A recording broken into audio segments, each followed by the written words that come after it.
Well, it says we're live. All right, so we're live. Good to hear that. Hey, everybody, a little Al Stewart in the background. Gotta love it. I do enjoy the man. And that saxophone, I just tell you, you get into the rhythm of that, and I mean, it is far out, baby. So, what's happening, everybody? Look and see. It's excellent condition, as the control room says. All right, so it's excellent condition. So favor everybody, Bosto, be of service to others, and they'll be of service to you. And do the old bear hug. Hey, Mother Nature, how you doing, my dear? Saw some of your videos. Man, I love it, girl. That is the way to go through life. It's far out. Hey, David Castle, much love to you. Doris, hello. And Elderberry and Crystal Shaman, greetings. Jill and Isby and Lost in Space. So good to see you. Thank you, all the moderators, and thank you, Soul Tribe. Thank you for coming together each week. So we just move on. Thank you for all those who tuned in last night to the Steiger Perspective. Got some emails on that one, and yeah, don't you just love free speech? It's that's that's why I do it. Because it is free speech and freedom of thought. So thank you, everybody. Hey, Paul Joe, what's up? Susie Q, hello. Little Levin, I like that. Um, Saw someone from Santa Fe. I know we got listeners all over the world, folks. This family is amazing. Hey, Ann, what's up? Um, so Nina, we're just sending you out healing, and I've got an article. It's going to amplify, exemplify, and edify those who really do believe that sending energy works. And anyway, yeah, how about that? Yes, my vocabulary is, how should we say, eclectic yet discerning. Hey, Rapper X, what's up? Lucky Stone, how are you? Uh, Thank you, sir. Well, thank you. Thank you, Lucky. Honored very much. Free speech is expensive. Ain't that the truth? Right on there, Peter. Absolutely. Caleb, how's it going? Gaza, early morning down where you are at, my friend. So welcome down there in the land under Australia. What's up with all the plagues down there, dude? Wow, God, so that is like some intense happening down there. And have y'all seen the video, by the way, of what's happening in the Sahara Desert?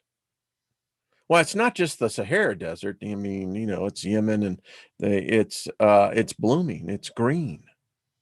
It's quite amazing. There are videos. Check it out. Just miles and miles and miles of the desert that is now turning green. Next thing we know, we're going to see oak trees there. Hey, Big Al, what's happening? Hello, Perry, your side partner. Good to see you, brother, as you out there on the road. Let's see. So I'm slowed down. I need to stop to chat. Indeed. We all need to slow down, Lucky. That's a fact. Um, so what else is happening? Not doing the cards today. We'll do them next week. Got some stuff to cover though. Yeah. We live in a alternate universe. Yeah. It's true. It's true. Listening while driving, so can't text and chat. All right, Chloe, that's good. That's very good. Yeah. Hey, Gaia, how you doing? I think I got a voicemail from you. I'll have to check that out. I don't look at my cell phone very often, but yeah, need to do it more. No, I don't. Those cell phones, I guess that, once the boomers exit out of here, we'll be the last generation that ever can say that there was no cell phone, no computers, you know, primitive, baby, primitive. Yeah. But wasn't it a grand time? I have to say.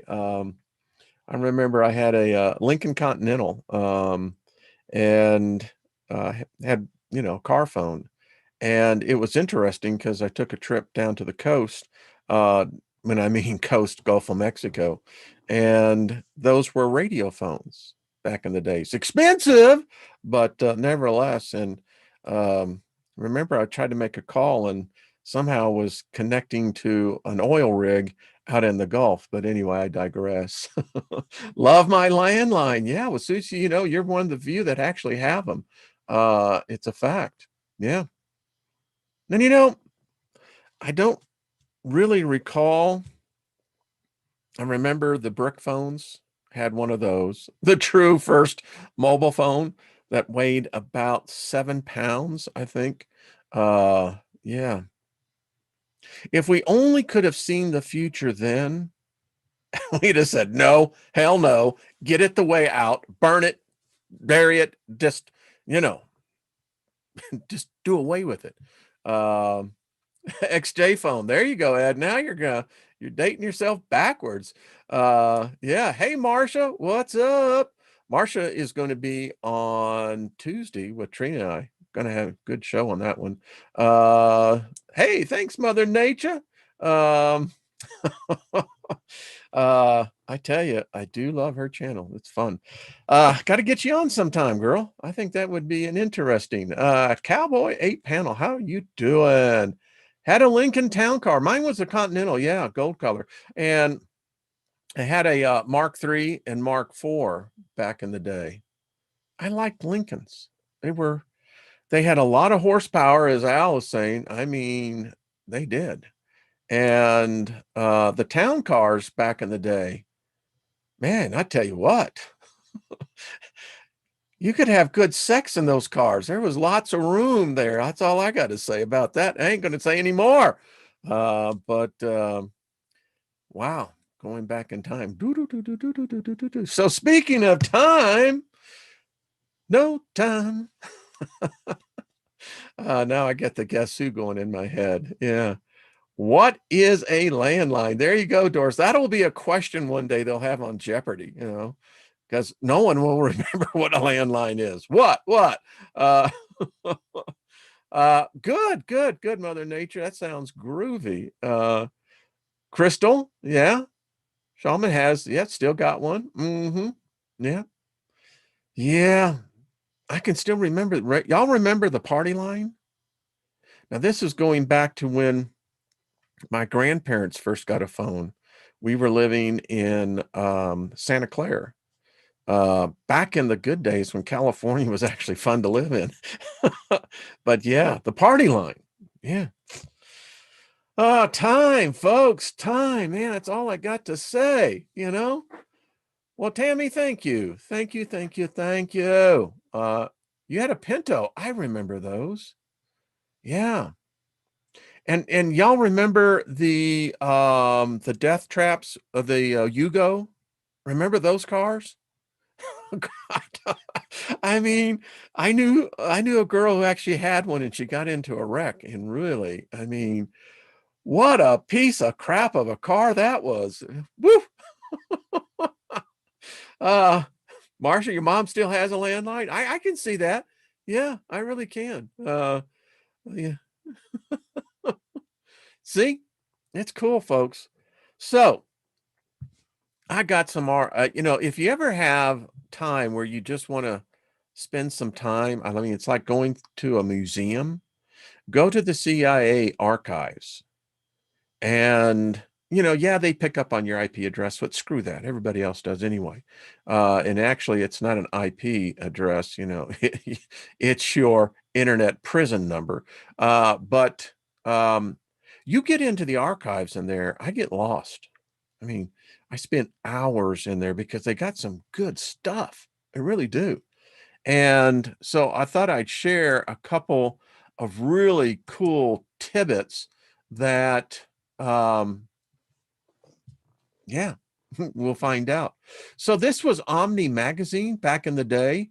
This was in their archives. This was from January 85. So this was an advanced copy the CIA got about this article. And remember, this is some 36 years ago. So imagine where they are now. This article is about children in China. These are, well, you could call them starseed children. Um, Back in the day when China began to understand that they had savants, psychic savants in their population. And when the communist government found out about that this was actually literally true, they went on a nationwide hunt and began to collect all children that began to exhibit signs of psychic ability. And in this case, here's just a little tidbit. A group from Beijing Teacher Training Institute announced that its young charges, and that's what they called them, could cause an operating radio transmitter to disappear from one room and show up in another. Now, these children, and as they grew up, became even more disciplined. Kuon masters, I was told, were capable of extraordinary physical feats, including the ability to emerge unscathed when stuck on the chest with the blade of a sword. Now, this article is one, it's worth reading because it tells me that if they were doing this in 85, then it validates everything that the CIA was doing, as well as the Russians. And I have no doubt the Brits, I have no doubt that India, other countries that have amongst their population these savants. So think about it. Now, so I'm going to get into this one before we continue with the time loop. Remember, the time loop, it's fiction, folks. But so is the Bible, the Quran, the Vedic. It's all fiction. Man writes it or man's channeled it. There is no exemptions or exceptions. All right. So this is a interesting little dossier document. It's called the Magick Crystal. Now, it's real interesting because you get in here to the prior, they get into the translation of Russian to English. And, well, it's just rather boring, but I really want to get into the interesting part. It says, could a device be created which would prove definitively whether or not an individual possesses electrical potential or a biofield? Does such a device already exist? Now, this goes back decades. It does exist. But wait till you hear how it got to be here. So this is the Doctor of Technical Sciences, G. Sergeyev, and he responds, one might say that the brain, even the entire human body, is nothing more than a liquid crystal. Mic drop. Liquid in the sense that it need not be understood literally, of course. The substance of such a crystal might be physically solid.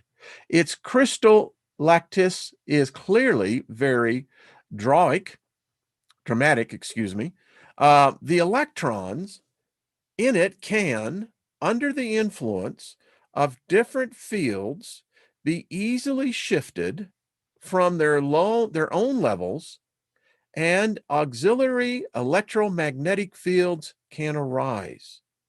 Experience gained in working with the problem of the energetics of the human organism and the presence in it of a biofield are evidence of the fact that the brain is capable of creating the effect of what we call superconductivity or a space tunnel effect, analogous to electromagnetic phenomenon in radio engineering.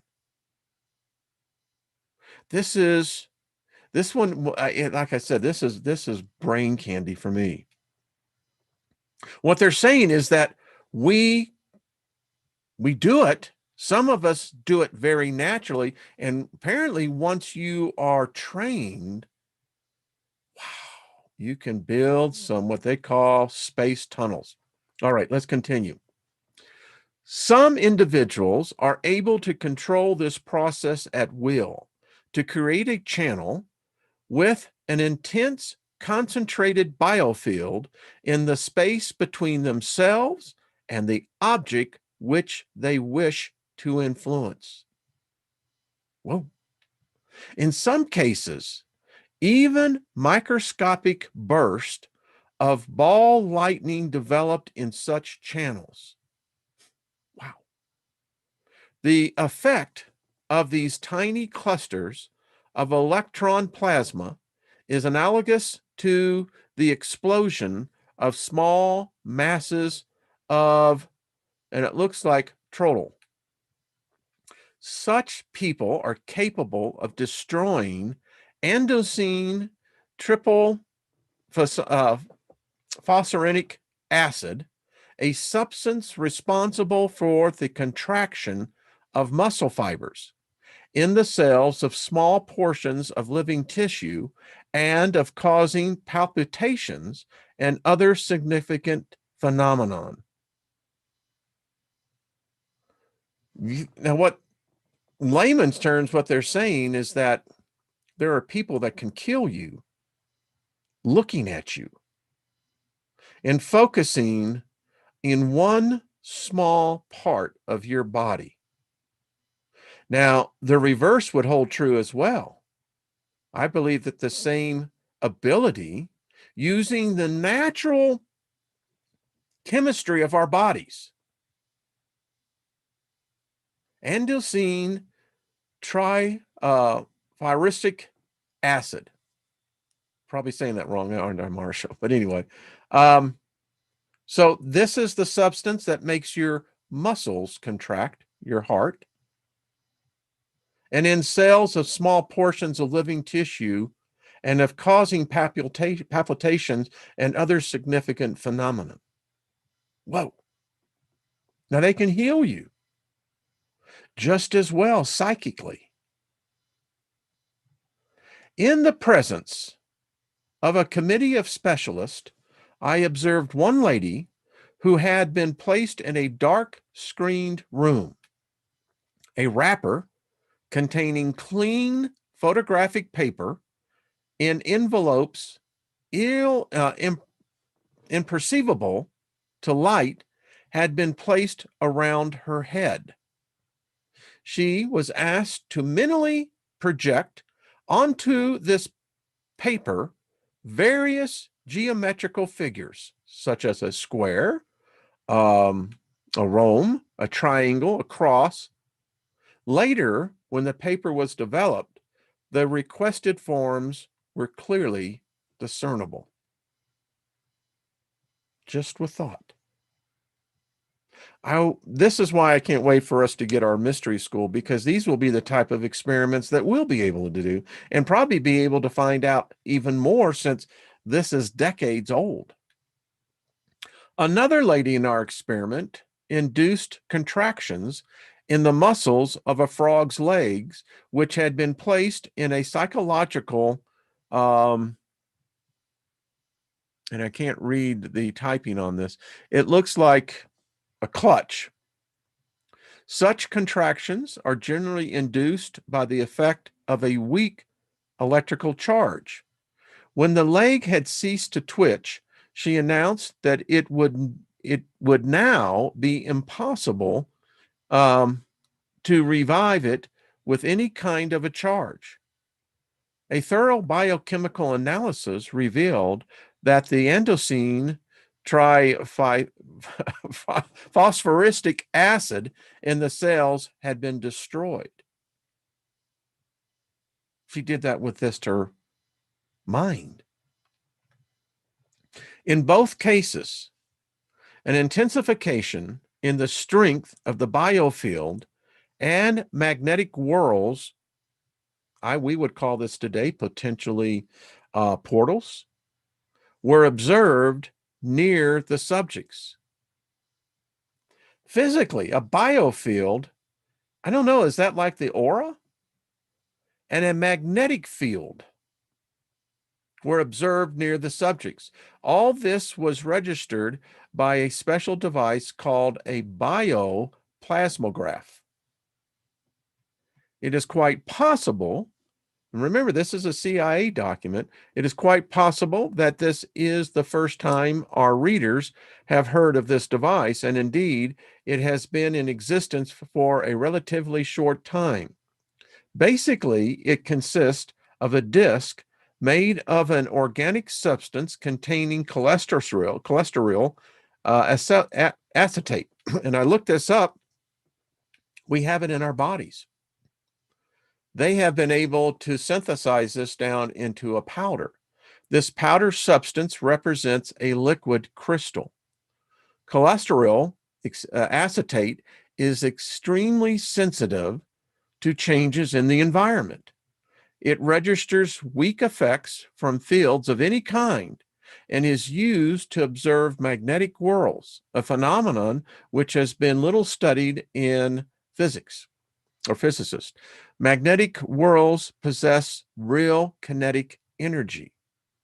So the Russians were obviously onto something here. And I've thought about this. Many of us who are intuitives, empathic, could it be that we may have more of this substance in us? This cholesterol? I don't know. An individual capable of using his own brain, which incidentally is a liquid crystal in classical form. There you have it right there. We are crystalline beings. And it makes sense if you think about it. If we are, in fact, kinetic energy, which we would call a spirit, it would seem more logical for a spirit energy to be able to blend in a crystalline existence. So this brain that we have, which is liquid crystal, you can be trained to create the space tunnel effect, which is also capable of causing a magnetic field to whirl and thus of transmitting kinetic energy to various objects.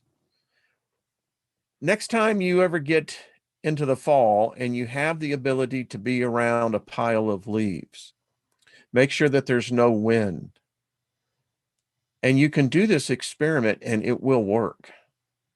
And stand in a pile of leaves. You can keep your eyes open, you can close them, but what you begin to see is a whirlwind. And as you begin to focus harder and more stringently on this whirlwind, you can even move your hand if you want, you will see a whirlwind will begin to appear. True. This energy is certainly not great, yet if it were amplified by, say, means of modern radio technology means, then sometime in the future, it might be possible to create a force system which centers would be the human brain or a liquid crystal model. Imagine a construction site without a single crane, where all components of the erected structure are lifted and assembled by means of amplified magnetic whirls. Have we not been reading about this in so many other books, so many other different paths? This is far in the future. Well, I don't know how far in the future they're talking about. I mean, this document, goes back decades. Maybe the future is already here. Yet even in the past, certain persons were said to have supernatural powers, the evil eye. Apparently, such people were capable of creating extremely weak fields of interactions. Such interactions can now be registered and modeled with the aid of a bioplasmograph. One might ask, if these effects exist, then might it not be possible to transmit thoughts to great distances? In the primary stage of its formation, a thought cannot be transmitted. At this stage, it is only an emotion, which through a complex physiological process will later be converted into words and ideas. Yet emotions can be transmitted, and certain persons do, in fact, transmit them by means of the space tunnel effect. We have modeled this moment with our device. The bioplasmograph is also very sensitive to gravitational anomalies and can perform a great service to geologists. It also might serve as a diagnostic tool and a biostimulator for the heart. The heart's activity could be maintained simply by carrying a cholesterol acetate plate in the pocket. Remember all the pictures we've seen in the Sumerians of the supposed Anunnaki who are holding the little purses? A lot of speculation as to why they had those. People seldom even suspect, when moving to a new apartment, that the magnetic level in one room may vary significantly, and that magnetic whirls may even develop in a certain corner. A healthy person may not notice this. Yet, someone with heart problems must take precautions in selecting a place for the bed. Where have we heard this before? For example, magnetic disturbances could be very cancerous in this case. Thus, the bioplasmograph can indicate the best place in a room for the bed, television, shelf, etc. There can be many types of bioplasmic graph, which varying degrees of complexity depending on the purpose. They can all find a place in our lives, from everyday use to the solving of complex scientific problems. Even back then, they had con people. Unfortunately, it is often the case in science and other fields. Our endeavors have attracted what they call the sensationalist and those who idealistic explanations for various phenomena, at times supported by the most insane details. This has greatly hindered the work of the scientists who, through thorough testing of facts and phenomenon, seek material explanations for nature. Boom. Well, this one's just got, well, let's go back and look at this again. The brain, a human brain, is a crystal structure, liquid crystal. Makes a lot of sense. Where's Sanji? Oh, so you see, Sanjay, see, he's got the eyes. Hey, Sanji, what's up, buddy? And when you, as I've done, and I've shown you this before, and let me see if I can get the right one. Got the red one. Red one's okay, but of course, when he's looking for blue laser is a low intensity laser, but if, yes, I have a whole pile of lasers on my desk. It's true. Aha. So When Sanji gets lit up, gets high, his brain, he really goes nuts. Check that out. I'll pull him back. Hey, Sanji, say hey. And if you look at this really close, let me get it up here. Look at this, folks. It's as if there is something in the center. Pretty cool, isn't it? Sanji's cool. Really like him. Brian, miss you, brother. Anyway, okay. The vibe just kicked in. See, it works. I'm surrounded, and I'll tell you, this guy, it's an entity. It really is. There's something about crystal skulls. They have a unique power. My wife, she can't come in this room at times. She can't. She says that the energy is too intense. I say no. Anyway, so there you go. Folks, there's just so much interesting thing. And then when I have Marsha's pyramids here, and then you've got, the Orgonite, you got, crystals from Karen. I mean, yeah, blind spot. Yeah, was that a little bit? Hey, Claudette, what's up? We all have this energy. You know what, Al? That is exactly right.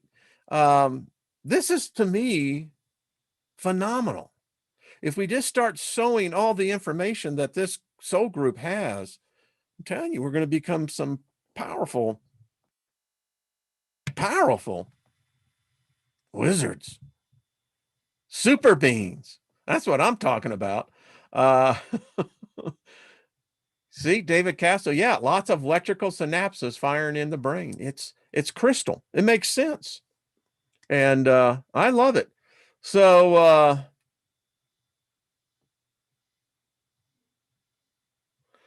isn't that interesting? BTW70 said, I was thinking last night about crystal skulls and to make one or not. They're powerful. Trick or treat at Wayne's house. Well, okay, yeah. It's a fun place. It is. And I've had other people, for instance, neighbors who come into my office and they stop right at the door, won't walk through it. And I have I have sealed this portal here. In other words, on my door going out, carry this energy out with you, buddy. Yeah. Let's see. It could be cool to use my finger as a laser. You know what? Lost in Space, that's a hell of an idea. Seriously.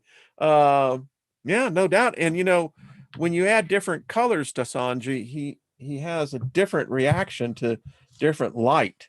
I'll be in here and I'll just turn the lights off and just hook up the laser. So Sanji is alive. Now, if you see in this one, red is the lower band, and Sanji is pretty cool. Let me see if I can get him. Hey, there you go, dude. So, and depending on how you turn the laser, and then the blue does the same thing. All right. So, having fun. I love this. Yeah. Gets away from all the drama llama, doesn't it? It does. All right. Let's read for a little bit into time. Listen, I think that there's validation. Something has screwed up our time. I think we're experiencing it more and more. I don't know if this is a cosmological effect. As we talk about this galactic sheet, is this having an impact on these crystalline brains? Is this the problem, that we're now in a place that it doesn't work well with these crystalline brains that we have? Because most people don't think of their brain as liquid crystal. Guarantee you go up the street and go, did you know that your brain is actually a liquid crystal? they're going to tell you, get the hell away from them, is what they're going to say. Now, if they're enlightened, they'll go, tell me more. And then you can tell them more. All right. So we should do some spells with crystals. James Bright, we can. We actually can. It is a fact. We got a lot of smart people in this group. Crystal shaman. I mean, do we not know that crystals have their communication devices, their healing devices, and we wouldn't have phones if we didn't have crystals. We wouldn't have television. It's interesting. So we pick up on this, and a lot of people who have read the book that I sent this out, it's a mind bender. There's no doubt about it. And this guy, it's a work of fiction. I mean, I think it's James Patterson, I think, who wrote this. The Divine Garden as well. But I can't help but not think that within these words, like any words that are, how shall we say, channeled from something. All right. So he says, we took a break while the chief wanted to have some time to prepare himself for what he called a very important lesson. I was having a problem with the concept of this time loop. Although I have never been that scientific, I realize science plays a great part in our world, which could help reveal more of this time loop enigma. The chief continued. What I want to discuss today is extremely important in that it is the basis of everything that is occurring in this world. Have you heard of the story of Celestius Pater? No, friend, or let me call you chief. It feels easier for me. But no, I do not believe I have heard this story. There is a story among my people spoke long ago about Delusion Spiritus. This is a saga of a powerful link that certain people on earth have with the heavens and beyond into the invisible realm. This connection can only come from the soul.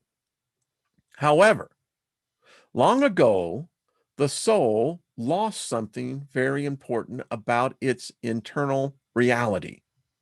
And ever since then, it has been seeking for this connection externally, completely forgetting about the Delusion Spiritus and how it only operates internally. Celestius Pater was the one who created the key in helping the soul to remember that connection. However, the only way to access this key is one must eat it. Therefore, Celestius Pater of the Delusion Spiritus sent this key down to earth in a form that was so unique, the world would never be the wiser. Only the true souls of the Delusion Spiritus would eventually realize what it is and then eat it. Okay, kind of sucks for the rest of us, right? Chief, what is it that they were to eat?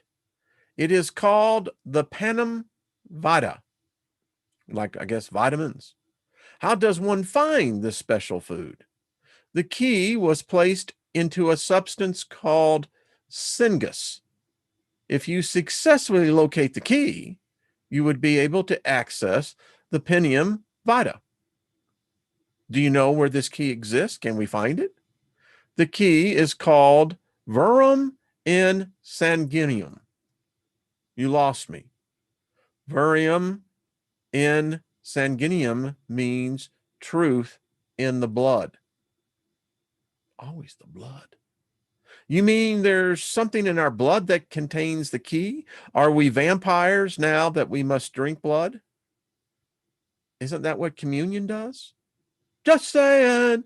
Uh, Moving on. I digress. Not exactly. What it means is the carrier of the panem vita comes from a certain blood, meaning from a certain tribe of people. Now listen closely to the story that was passed down long ago. Once upon a time, before the world was, When it became known that a special key was being created, a malevolent entity known as Saul Mallam decided to create a copy of this key and offer it instead to the people. He called it Panis Venenum. This copy was so close to the actual key that most never knew that they were not eating the panem vita, but instead Panis venom. What would happen if you ate the wrong one? It would slowly sedate the soul and recondition it to cause it to forget everything it once knew. Sadly, though, nearly everyone took of the Panis venom and completely forgot about the panem vita. And thus the entire world was blinded and forgot not only who they were, but where they came from. You know, this is what we do on this channel. I love it. I mean, how many different stories have we heard exactly the same play, just different actors? It was then decided that Celius Potter to send the key to one individual to be the key holder. Now I think I'm hearing Ghostbusters. Are you the key master? And then entrust that person to send it down through their children until the time when the panem vita could materialize into a form where everyone that was blinded would then recognize it and then eat it. I wonder if it could be, like marijuana. Marijuana opens up a lot of channels. That plant is a magical plant. I just speculate. Could be the mushroom. They're pretty far out too. I just saying. The key was given to an individual that would be successfully in passing it down through many generations. It was almost like magic. No matter what happened, the key was passed from one child to another until the grand deception occurred. Every time a father was to pass this key down to the correct son, he did so towards the end of his life. This would assure that the key remained safe. However, always a however, it's like when they say but. We always put our butt in the middle of our butts. I don't know. Over the years, there was so much intrigue and deception and counter keys that it was nearly impossible to keep the key safe from the wrong hands. Then one day, it's always one day, when one of the children, who was the firstborn and rightful heir of the key, was to have it transferred from the father to the son, the father was tricked. Where did I hear this story? Oh, yeah, I think I heard this about Esau and Jacob. What had happened was twin sons, there you go, were born. And although they were twins, they were not identical twins. This is exactly, go to, Genesis, the 40th chapter in that area. The second born son conspired with his mother, Rachel, to deceive the father, Isaac, and transfer the key to the correct son, the second born, Esau. Right. You see him? The father was very old and his eyes could no longer see. Folks, this is almost word for word from Genesis. The day when the father decided to transfer the key, some could say that this was the transference of the blessing, in which today's society, ladies and gentlemen, is probably why our society and our world is under a curse, because we failed to understand that there was a process of laying your hand upon the next born. In this case, obviously, it was male dominant, but I do believe that if we only could find the records, that this was done with the daughters as well. Anyway, and the same day, the mother conspired with the son to trick the father into believing the second-born son was the chosen key holder. Since the father could not see to verify the truth, he succumbed to the black magic, and he passed the key to the wrong son. There was one major problem, though. The key was not physical. It was encoded into the rightful heir And no matter what happened, the key would always remain with the true inheritor. This is something that Saul Malam never could not grasp. When the twins were born, the second son was a progeny of Saul Malam. Therefore, that gets interesting. They appeared and looked differently. And the key that the second son was given and then passed down throughout the generations had nothing to do with the Panem Vada. Of course, it was, of course, the Panis venom. How can twin sons be the offspring of two different sources? Because Mama liked to rock and roll. No, I'm sorry. Mama was a partier. That girl. Oh, no. So now we find the answer on this. It's called DNA manipulation. Jenny, by the way, I know you're listening. I put in your code and I wrote to you what I got back once I entered in the code. Interesting. A DNA template for mRNA sequencing to a specific genome. Weird. Anyway, it's called DNA manipulation. The source integration, which I will explain in a future discussion, it is possible for a woman to have twins from two different fathers. I told you she was a partier. Let me return to the topic. No, I want to talk about mom. Mom, that woman knew how to party. Anyway, unbeknownst to the firstborn son, he still had the correct key, and now his betraying brother had the fake one. The problem was the world was told a lie. Ain't that the truth? That the false key had then become the true key, like Jesus Christ on the cross. I digress. And the legitimate key became the erroneous key, like, Lucifer was thrown out of heaven, which Lucifer never was. It was the other way around. Jehovah was thrown out of the heavens. Oh, wait a minute, Steiger, you were getting way off course. Okay. And thus the beginning of all confusion.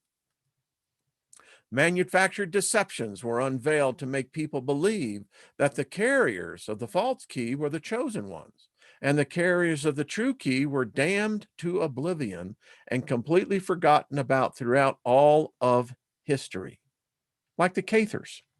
Of course, this angered the brother who felt he was betrayed out of his royal birthright. Well, he had every right to be pissed off. He and his progeny were forced to separate from the clan and move to a new location on Earth. Well, this is exactly what happened. True. Or at least according to Judeo-Islamic Christian beliefs. The second-born son, who was carrying the false key, went on to glory and greatness. His progeny went on to become great nations upon this earth that still exist to your day. It all began when the second son, named Proditor, had 12 children. Oh, this is getting. 2 of his sons of the 12 went on to become key holders. Chief, I thought there was only one key. Could these two have the same key given to different sons who were their different keys? Or were there different keys? It is true there was only one key, but when Saul Malam added the false key, he decided, what the heck? Let's make 2 of them. Why not? The one key he gave, he passed it through royal blood from one of his initial sons. And the second key was passed down from national greatness through the later born son. So let me just throw a little thing in here. We're probably talking about Cain.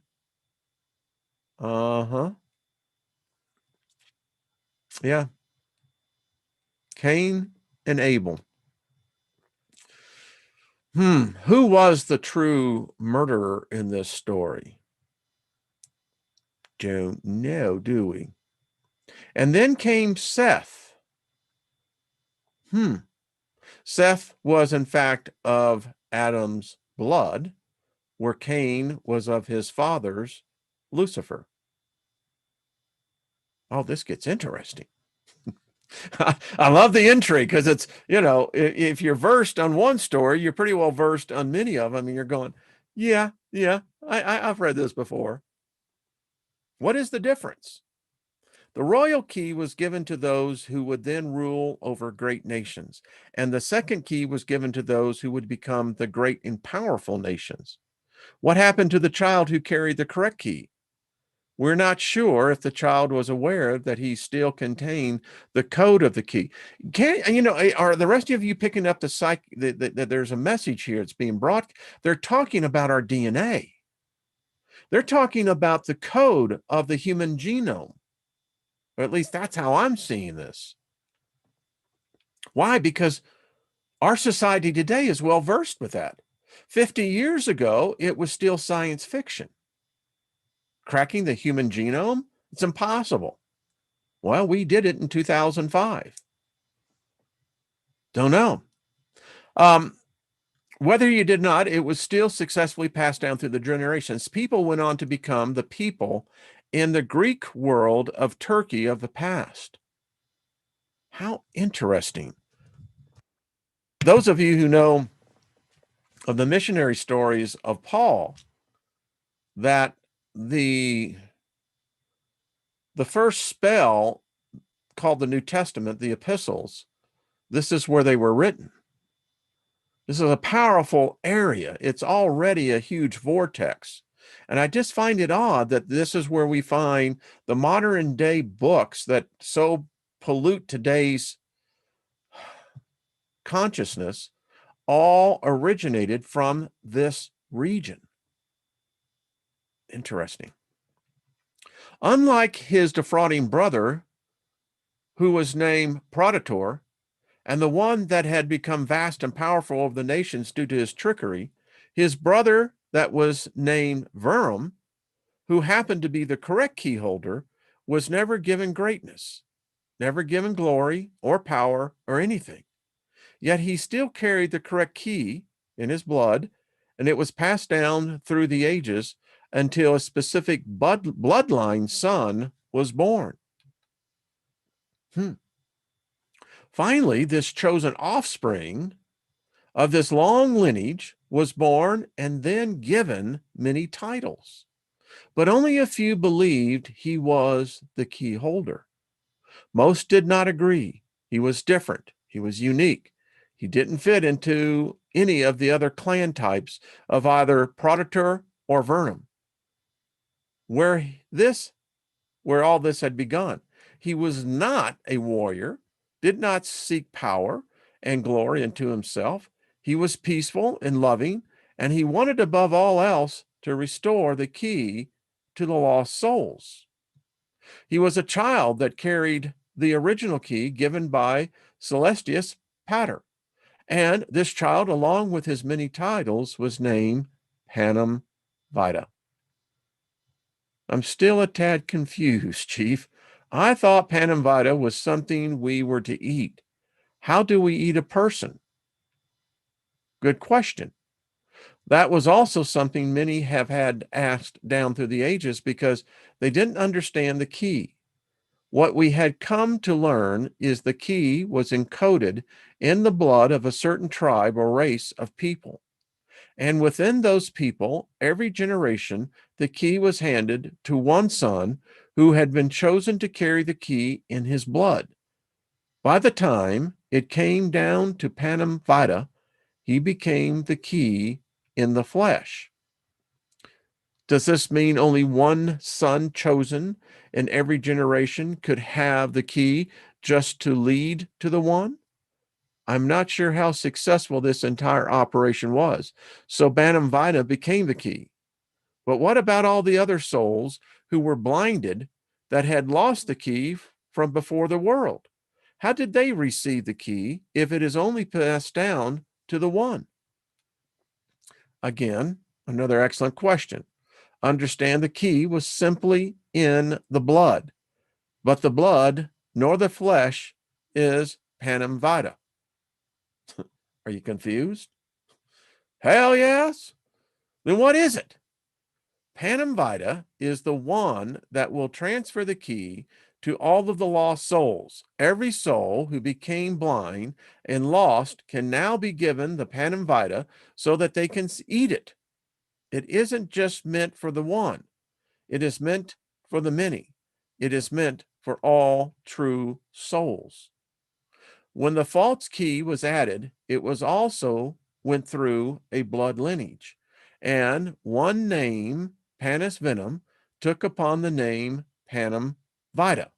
Saul Mollum wanted to make sure that Panis Venom became the chosen one under the false Norman Plume. Wow. However, he wanted people to worship him as a deity and to believe he was the only one that had access to the Panem Vita. The people all over the world were being seduced to follow a lie under the guise of it being the truth. Many of you know my comment on this. I mean, this is the whole thing. When you do the study of Lucifer, you can't find anywhere where Lucifer is ever demanded or asked for worship. It's never asked for a sacrifice, never asked for anything. But yet, in the Abrahamic dominated religions, this is exactly what we find that deity doing. He was murdered, Chief. Sadly, he was. Was the key passed down before he died to one of the sons, as was the tradition? No. And that was the indirect cause of all deception from the beginning on earth. When the real key stopped being passed down, the false key that was being passed down continued. And when the time loop was created, this has become the only key people understood, that which they can recognize. The great lie became the substitute for truth, and it has caused great confusion. Oh, wow. Does this mean the true souls will never have access to the true key then? Fortunately, Celiust Pater was made smarter than Saul Mollum. The truth is, the blood was not the power it was in the Panem Vita, and that was the true encoding all along. You see, there never was a key in the blood. Say what? The key was only to distract the enemy away from discovering the truth. And exactly what is the truth? The chief began to laugh hysterically along with his friends. It must have lasted for 3 minutes. I felt like I was the burnt end of a bad yarn. I couldn't figure out why this was so funny. Finally, the chief composed himself and said these words. The key, as Saul Mollum believed, was never placed into the blood, for the flesh and blood are meaningless. The key was inserted into all true souls. I'm totally confused. How could that happen? It means at death of the Panem Vita, at that very moment it occurred, all keys were activated in all true souls. Now the key must be internalized by the soul's avatar, by eating the Panem Vita, and then it will unlock the doors of this prison to set everyone free. Well, I'm going to break off right there. I don't know about you. I'm ready to get the hell out of here in this prison.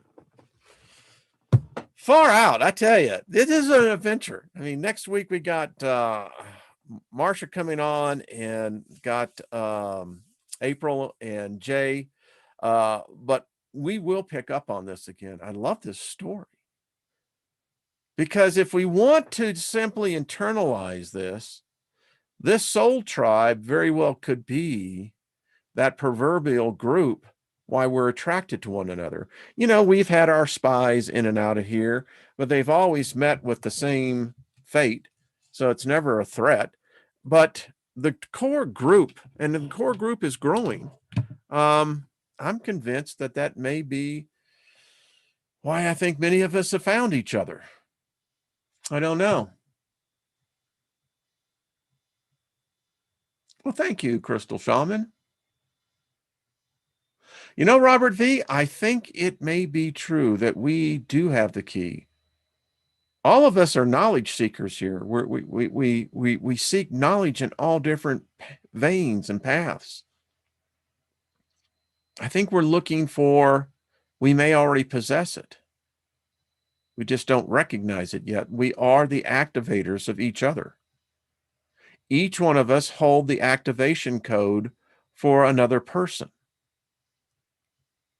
Could be that if once we begin to internalize and seek the activation code, as it is said, when the student is ready, the teacher will appear. Maybe we're coming to that point where we're saying, all right, can dig the story, get all the whole points of view here. And yeah, you don't have to be religious to be spiritual, but you have to be spiritual in order to have what I would call the imposter, which is religion.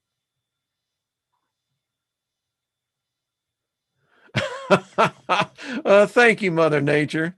Big hug and kiss to you. Hey, there's Steve, slightly slanted sleuth. Uh, Good to see you, my friend. So yeah,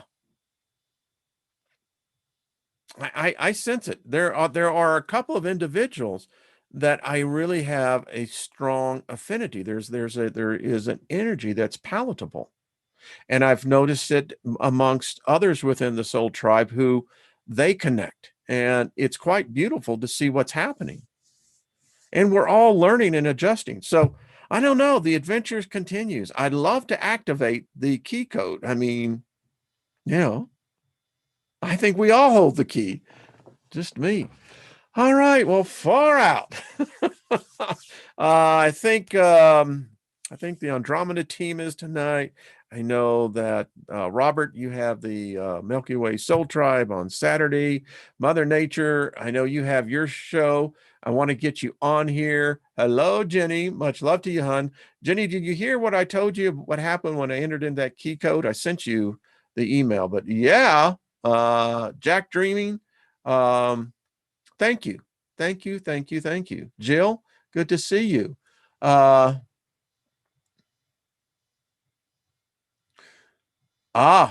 can happen. Yeah. Moving into an area where you just don't have any like-minded people. I know that feeling. People say, around my neighborhood, you're not very sociable. And I just tell people, I can't take idle chit-chat. Don't ask me how the weather is. You're living it. You should know that already. And then they say, well, how are you doing?